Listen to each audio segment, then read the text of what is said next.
Imagine un pays qui aide son allié en pleine guerre, mais qui lui présente la facture pendant 61 ans. C'est exactement ce qui est arrivé au Royaume-Uni.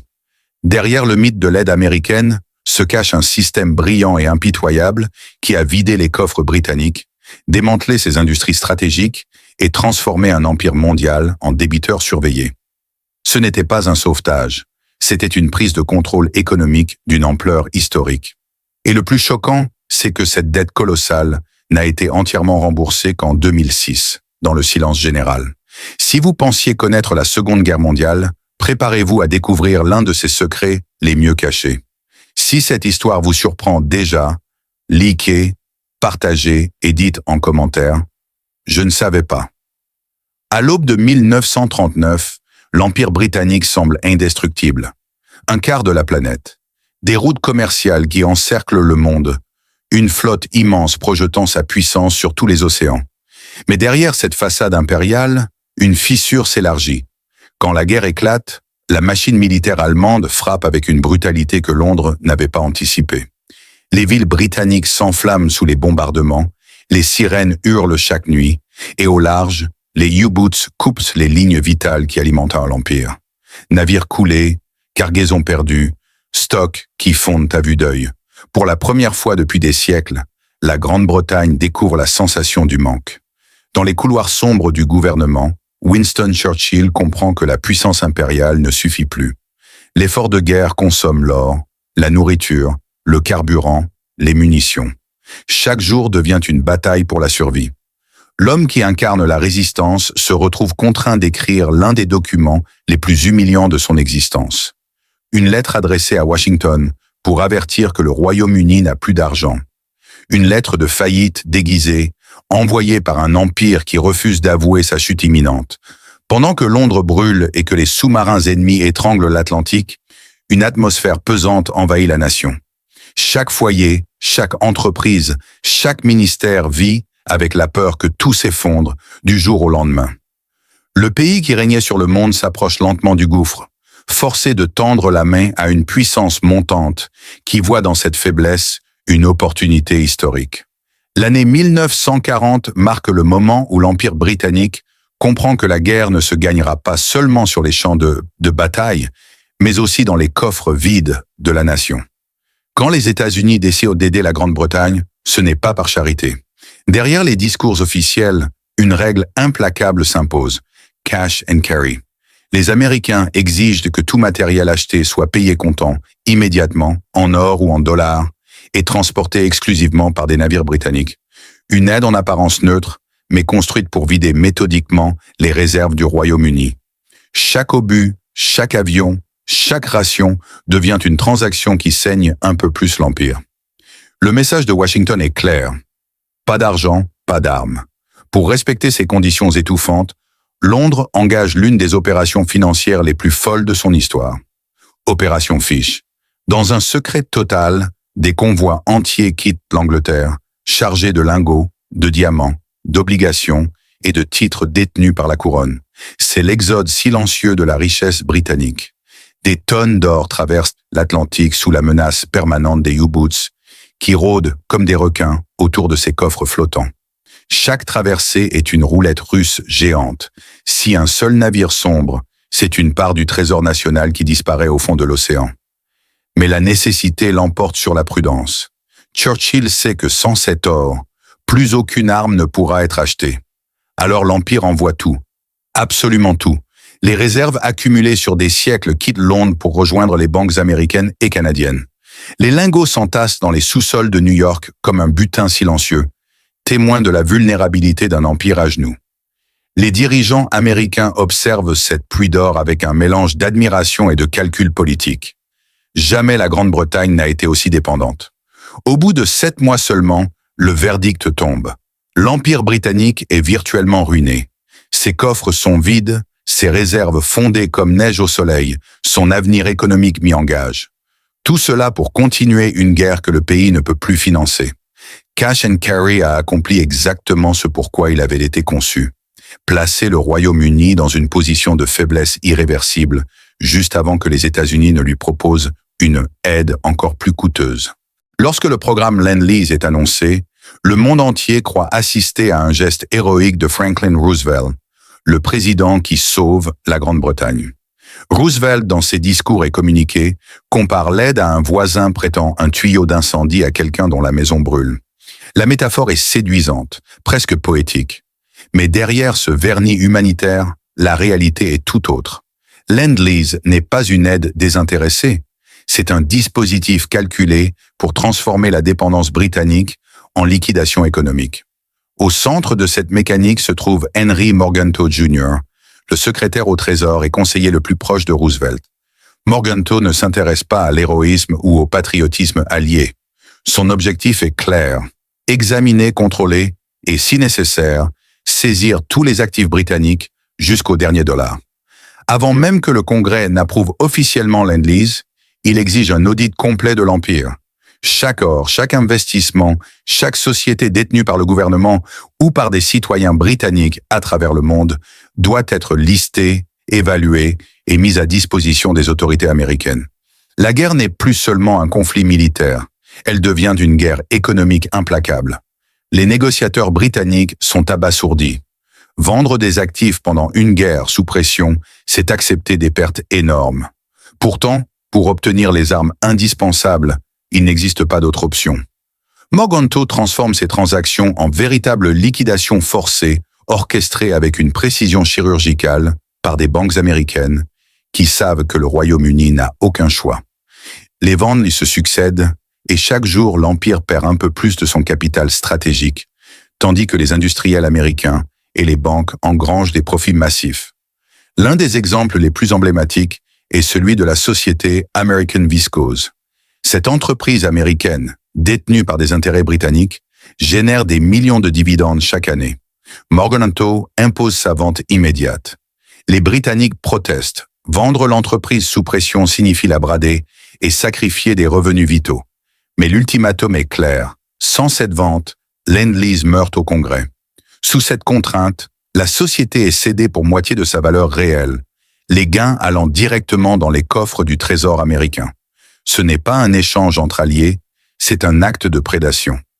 Ainsi, derrière le nom séduisant de Lend-Lease, se cache une vérité brutale. Ce prêt d'armes n'est jamais gratuit. Chaque dollar d'aide est conditionné à la destruction progressive de la richesse britannique, chaque transaction un pas de plus vers la dépendance totale, et chaque négociation un témoignage de la façon dont la guerre peut être gagnée par la finance, autant que par les armes. Le cadeau apparent est en réalité le prélude au pillage le plus méthodique de l'histoire économique. Au fil des négociations de Lend-Lease, un détail crucial passe presque inaperçu. L'article 7. À première vue, il semble anodin, presque technique. Mais dans sa formulation se cache un mécanisme destiné à briser l'économie britannique à long terme.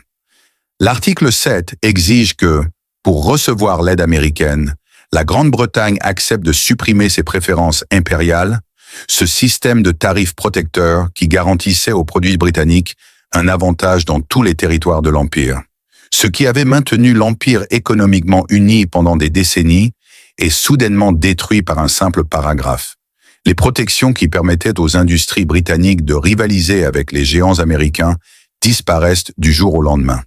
Le commerce impérial n'est plus un filet de sécurité, mais un terrain ouvert à la concurrence américaine. Les négociateurs britanniques comprennent immédiatement l'ampleur du piège.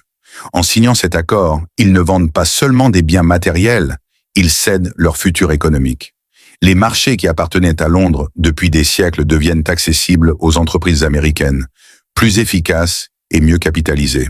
Ce n'est pas un accident, c'est une stratégie soigneusement calculée. Chaque usine britannique, chaque colonie cliente, chaque secteur protégé est progressivement livré aux intérêts américains. La dépendance britannique vis-à-vis du dollar et des fournisseurs américains devient inévitable. Alors que la Grande-Bretagne se concentre sur la lutte contre Hitler, les États-Unis observent, planifient et capturent des parts de marché qui formeront la base de leur domination mondiale après la guerre. Les produits américains remplacent les produits britanniques dans les colonies, les investissements britanniques sont absorbés et le commerce international se réoriente naturellement vers Washington. Ce transfert de pouvoir économique est silencieux mais irréversible. L'empire qui semblait invincible sur le plan militaire et financier voit ses fondations s'effriter sous l'effet d'un traité apparemment amical. L'article 7 n'est pas une clause mineure. C'est l'outil juridique qui scelle la fin de l'indépendance économique britannique et marque le début d'un ordre mondial où les États-Unis prennent le contrôle des marchés mondiaux sans tirer un seul coup de canon. En août 1945, la guerre est terminée. Les bombardements ont cessé, les victoires alliées sont célébrées et la Grande-Bretagne croit pouvoir enfin respirer. Mais ce soulagement est de courte durée. 7 jours seulement après la reddition du Japon, le président Truman signe un décret qui coupe immédiatement l'End-Lease. Les convois de matériel en mer sont rappelés, les livraisons interrompues sans transition, sans préavis. Ce qui avait maintenu l'effort de guerre britannique devient soudainement inaccessible. Les stocks disparaissent et le pays, épuisé et encore profondément militarisé, se retrouve face à un vide catastrophique. Les usines, adaptées à la production de guerre, doivent maintenant trouver des matières premières qu'elles n'ont plus. Les ports sont remplis de produits inutilisables et le ravitaillement de la population devient un casse-tête logistique monumental. La famine menace. Dans cette situation critique, le gouvernement britannique se tourne vers le plus grand économiste de son temps, John Maynard Keynes. Âgé et gravement malade, il se rend à Washington, non pas comme intellectuel ou conseiller stratégique, mais comme suppliant. Keynes espère obtenir, non pas un prêt, mais un don pour sauver la population britannique. Il plaide la cause de l'effort de guerre, le sacrifice du peuple et la promesse implicite d'une aide post-conflit. Mais la réponse américaine est implacable. Pas de cadeau, seulement un prêt de 3,75 milliards de dollars à 2% d'intérêt, assorti de conditions qui condamneront le pays à la dépendance. L'un des dispositifs les plus dévastateurs est la convertibilité forcée de la livre sterling. Du jour au lendemain, toute personne possédant des livres peut les échanger contre des dollars. Cette convertibilité expose immédiatement le pays aux marchés internationaux et déclenche une hémorragie de capitaux. Les livres affluent vers le dollar, les réserves s'épuisent et l'économie britannique vacille. L'hiver de 1947, le plus froid du siècle, transforme cette crise en catastrophe totale. Les pénuries de charbon paralysent les centrales électriques, laissant des millions de foyers dans le froid. La nourriture et les matières premières manquent. Les usines tournent au ralenti ou ferment. La population survit au jour le jour, tandis que le pays réalise l'ampleur de la chute économique. Ce n'est pas une conséquence de la guerre, mais du retrait brutal de l'aide alliée et de la mise en place de mécanismes financiers qui ont vidé le trésor britannique. L'Empire autrefois invincible se retrouve à genoux, dépendant du financement et des règles imposées par un allié désormais dominant. L'histoire se répète sous une forme nouvelle. La guerre n'a pas seulement été gagnée sur le champ de bataille, elle a été perdue dans les coffres et sur les marchés financiers. Les conséquences de l'End-Lease et du prêt de 1946 furent immédiates et irréversibles. La Grande-Bretagne, autrefois puissance mondiale incontestée, voit son empire se réduire à un souvenir. Les territoires qu'elle protégeait et gouvernait depuis des siècles deviennent des zones où elle ne peut plus imposer son autorité économique. L'effondrement financier s'accompagne d'une dévaluation de la livre sterling qui réduit de manière spectaculaire le pouvoir d'achat des citoyens et expose les entreprises britanniques à la concurrence internationale. L'indépendance économique, pilier de l'Empire, est définitivement compromise. Les anciennes colonies, désormais ouvertes aux produits américains, changement de partenaires commerciaux. Les marchés qui garantissaient autrefois la richesse et la stabilité de Londres basculent dans les mains de Washington, et l'influence stratégique britannique disparaît progressivement. La protection des zones sensibles, de la Méditerranée au Moyen-Orient, n'est plus assurée, laissant place à l'ascension incontestée des États-Unis sur la scène mondiale. Le dollar remplace la livre sterling comme monnaie de réserve internationale, et avec lui, la capacité de modeler les échanges mondiaux selon ses intérêts. Les chiffres et les dates ne racontent qu'une partie de l'histoire. L'Empire britannique n'a pas été conquis par un ennemi extérieur. Il a été acheté, transformé en débiteur permanent et contraint à céder sa suprématie à travers des mécanismes financiers et diplomatiques soigneusement orchestrés. Ce transfert de pouvoir silencieux mais total marque le début d'un nouvel ordre mondial où les États-Unis deviennent la puissance hégémonique, capable de décider du sort économique et politique de ses anciens alliés sans avoir tiré un seul coup de canon. Ainsi, la victoire militaire britannique contre Hitler ne garantit ni la prospérité ni l'indépendance. L'empire qui semblait éternel s'éteint, non dans les tranchées ou sur les champs de bataille, mais dans les bureaux du Trésor et sur les marchés financiers mondiaux. L'histoire ne retiendra pas seulement la guerre, mais aussi la manière dont l'économie a redessiné la carte du pouvoir. L'histoire de Lend-Lease n'est pas un cas isolé. Après la Seconde Guerre mondiale, la même stratégie se répète à travers le monde. L'Allemagne, dévastée, reçoit l'aide du plan Marshall, mais cette assistance est conditionnée. Marché ouvert aux produits américains, base militaire sur son sol et alignement stratégique sur Washington.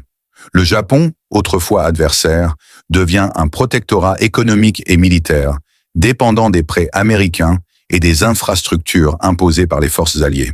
La Corée du Sud suit un schéma similaire après la guerre de Corée, avec une présence militaire américaine permanente et une dépendance économique structurée par des aides ciblées. Ces mécanismes ne sont pas de simples coïncidences. Ils reproduisent le modèle testé sur la Grande-Bretagne. La dette, les obligations commerciales, la présence militaire et la convertibilité monétaire deviennent des outils de contrôle, transformant la dépendance en norme. Chaque crise économique ou militaire est exploitée pour créer des concessions durables, transférer richesse et influence, et assurer que l'allié ne puisse jamais redevenir totalement indépendant. Aujourd'hui encore, ce modèle se répète sous différentes formes. Les alliances, les prêts, les bases militaires et les investissements étrangers conditionnés servent à maintenir des nations sous influence stratégique. La mécanique mise en place en 1941 pour l'Empire britannique est devenue la feuille de route pour la puissance américaine globale. Comprendre Lend-Lease, ce n'est pas seulement revisiter la Seconde Guerre mondiale, c'est comprendre comment les relations de pouvoir et de dépendance continuent de façonner le monde moderne. La Grande-Bretagne a peut-être vaincu Hitler, mais elle a perdu son empire, non pas sur les champs de bataille, mais dans les coffres et sur les marchés financiers, achetés par un allié qui transformait la guerre en opportunité économique. Cette leçon dépasse l'histoire. Elle nous montre comment le pouvoir se construit aujourd'hui, souvent sans un seul coup de canon. Si cette révélation vous choque, montrez-le. Likez la vidéo, partagez-la avec vos amis et dites-nous en commentaire. Doit-on repenser nos alliances modernes? Pour ne jamais manquer ces analyses et plonger plus profondément dans les mécanismes du pouvoir économique mondial, abonnez-vous à Chroniques économiques et activez la cloche. Découvrez comment l'histoire éclaire notre présent et préparez-vous à voir le monde autrement.